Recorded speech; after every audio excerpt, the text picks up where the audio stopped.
Bonjour à tous, je suis ravie de vous retrouver aujourd'hui dans cette nouvelle vidéo et je suis sur le dos de mon cheval déjà détendu aux 3 allures, tout simplement parce que le thème du jour, vous l'avez vu de toute façon dans le titre, mais ça va être une vidéo que vous nous avez demandé, mais pas un peu, pas beaucoup, mais à la folie. Ça fait bientôt 5 ans que nous sommes sur YouTube et je pense que c'est le commentaire qui est revenu sous chacune de nos vidéos, donc il était grand temps de s'y mettre et de l'aborder. On va parler ensemble aujourd'hui de la mise sur la main. Alors, c'est parti.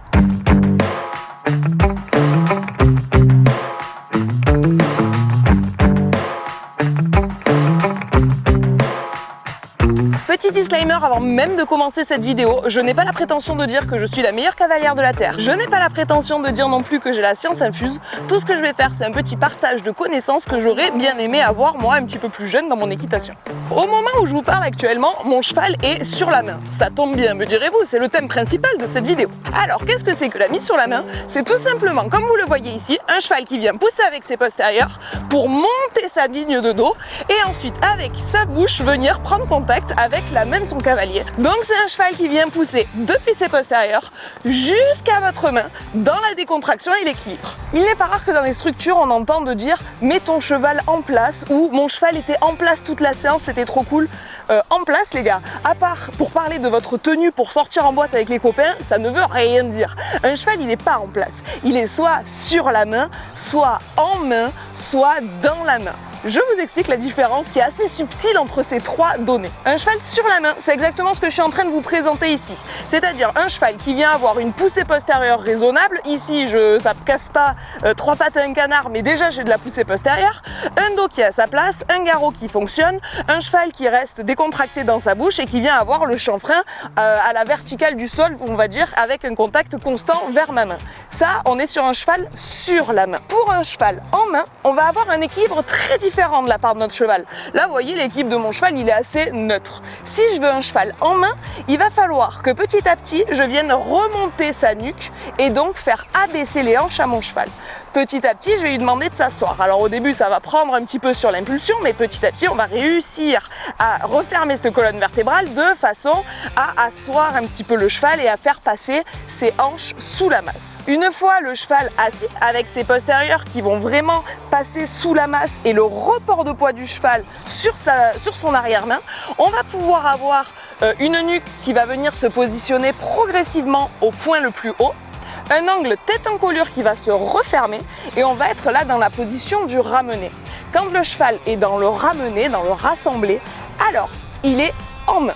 Enfin, troisième nuance, il va s'agir d'un cheval dans la main. Et ça, c'est le nec plus ultra. Puisqu'un cheval dans la main, c'est un cheval qui est en main, donc comme on a dit, assis, nuque au point le plus haut, fermeture de l'angle tête en colure, mais également un cheval qui vient décontracter sa mâchoire interne. Et souvent, c'est des chevaux qu'on voit énormément baver avec de la bave très mousseuse, presque de la chantilly. Et donc là, un cheval qui a cette décontraction-là, dans cette posture-là, c'est un cheval qu'on va pouvoir amener vers des mouvements de haute école, tels que la pirouette, etc. Et là, on est sur un cheval dans la main. Évidemment, avec Hollandais aujourd'hui, on va pas vous montrer tout ça du tout. Nous en avons maintenant terminé avec le point théorique et les définitions barbantes. Passons à la pratique. L'idée est donc d'avoir un cheval qui vienne se positionner sur votre main. Bon, super, dans l'idée, on est tous d'accord, mais vous me direz comment faire. Eh bien, il va falloir s'imaginer que votre cheval produit un fluide invisible. Là, je sais que je suis déjà en train d'en parler certains d'entre vous, mais promis, juré, ça va être clair.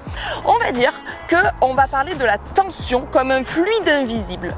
La tension, c'est finalement ce que vous allez récupérer sur votre main à la fin du processus. La tension donc, c'est un fluide invisible qui va passer dans tout le corps de votre cheval en partant par ses postérieurs.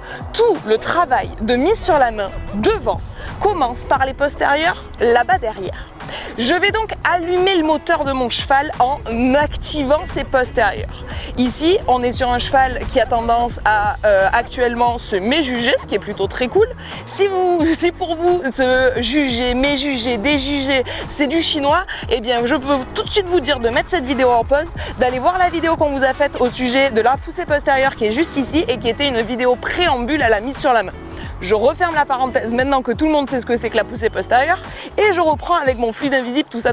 J'ai donc grand 1 validé la poussée postérieure de mon cheval grâce au fait d'avoir mis mon cheval en avant tout simplement. Donc première étape, mettre son cheval en avant. Si vous avez un cheval en arrière de la jambe, c'est-à-dire un cheval qui se traîne que vous devez porter, bon on est cuit les gars. Deuxième étape, ça va être de pouvoir laisser passer ce fluide que vous créez. En effet, si je crée du fluide dans les postérieurs de mon cheval, mais que mon bassin à moi est totalement bloqué, verrouillé, ou que mes bras sont totalement bloqués, verrouillés, eh bien de toute façon je vous fais la démonstration en direct. Regardez, le cheval il s'ouvre, il se creuse, le dos descend, il se dit mais qu'est-ce qu'elle a la morue là-haut, d'accord?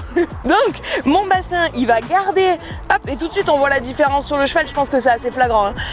Dès que je refais passer le fluide grâce à mon bassin qui vient suivre naturellement les mouvements de la selle de mon cheval et mes épaules qui viennent suivre également le mouvement de son encolure, je laisse passer la tension, donc mon cheval peut revenir monter son dos, passer son garrot, etc.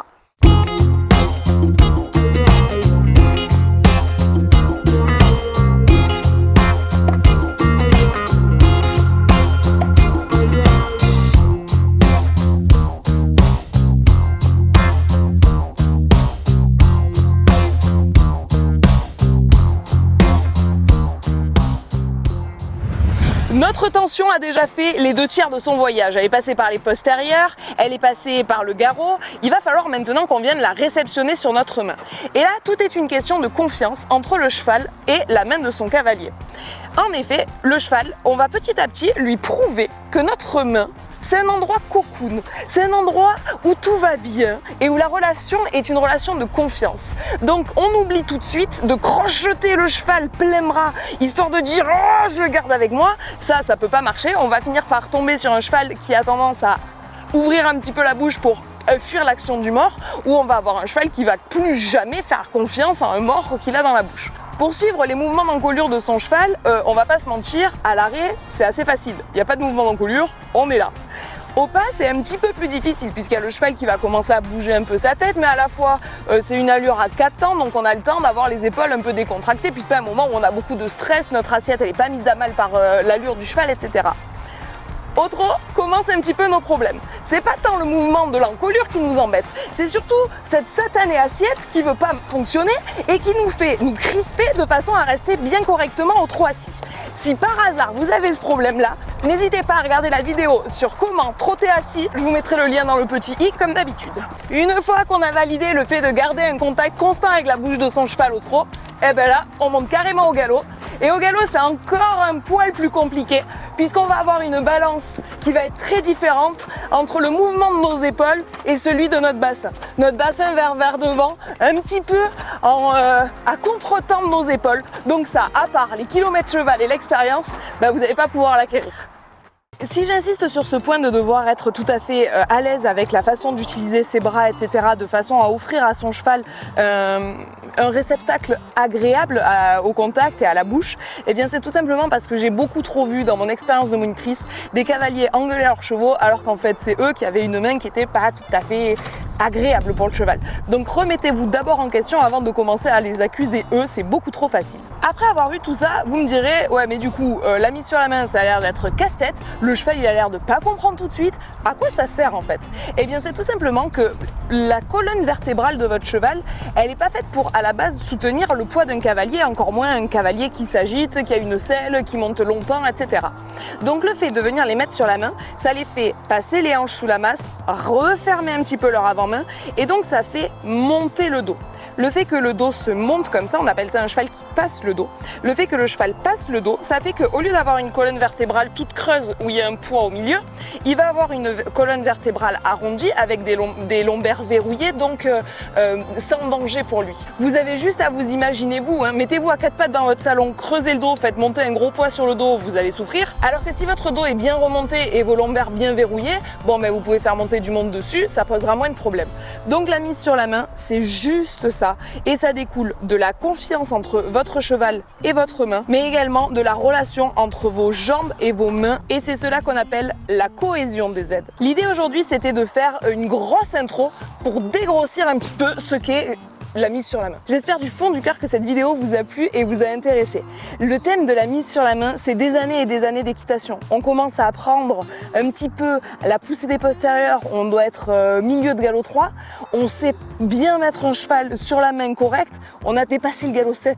Donc vous imaginez bien que je peux pas résumer tout ça en une vidéo d'une vingtaine de minutes. Ce que Landais et moi-même pouvons par contre vous proposer, c'est d'ouvrir une grande foire aux questions dans les commentaires.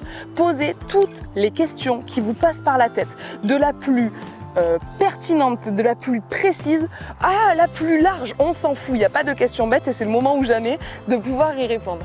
Vous doutez bien que je ne pourrai pas répondre à tous les commentaires, mais les commentaires qui reviennent le plus ou ceux que l'on trouvera les plus pertinents, nous essayerons d'y répondre dans une deuxième, voire troisième, voire quatrième vidéo, puisqu'évidemment, la mise sur la main, ça sera toute une playlist entière sur YouTube. Et ça y est, cette vidéo est déjà terminée. Comme d'habitude, j'espère du fond du cœur qu'elle vous aura intéressé depuis le temps que vous me la demandiez. J'espère qu'elle sera à la hauteur de vos exigences. Comme toujours, on n'oublie pas de liker la vidéo, de mettre toutes ces questions en commentaire et même ces témoignages et tout, ça me fait toujours plaisir de vous lire. De partager cette vidéo sur tous les réseaux sociaux en identifiant vos amis qui auraient bien besoin de conseils sur la mise sur la main. Comme d'habitude, ceux qui ne sont pas encore abonnés à la chaîne, c'est le moment ou jamais de le faire. Moi, je vous fais tout plein de gros bisous et on vous dit à très bientôt.